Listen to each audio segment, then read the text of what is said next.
யாரும் ஒத்துக்கலை. Gracefully voltage வந்தால் வரட்டமே, அது சரீரத்தோட தர்மம். முடி நெறிஞ்சு போன இப்போ என்ன ஆகி போச்சு, பல் விழுந்துடும். எல்லாம் டென்டிஸ்ட் கிட்ட போய் கட்டி எல்லாம் பண்ணதுக்கப்புறம் கூட போகும். இன்னொரு கொஞ்ச நாள் எக்ஸ்ட்ரா இருக்கும், அவ்வளோதான். இன்னும் கொஞ்ச நாள் முறுக்கு சாப்பிட்லாம் கடிச்சு. போகும், எல்லாம் போகும். அடுத்தது வியாதி துக்கம். சரி, அதுக்கப்புறம் வந்துச்சு, ஏதோ ஒன்று வரும். ஏதோ ஒரு வியாதி வராமல் இருக்கவே இருக்காது, வரும்.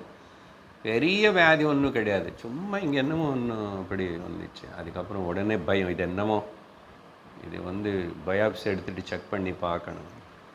சின்ன கட்டி வந்துச்சு, பயம். வியாதி துக்கம்.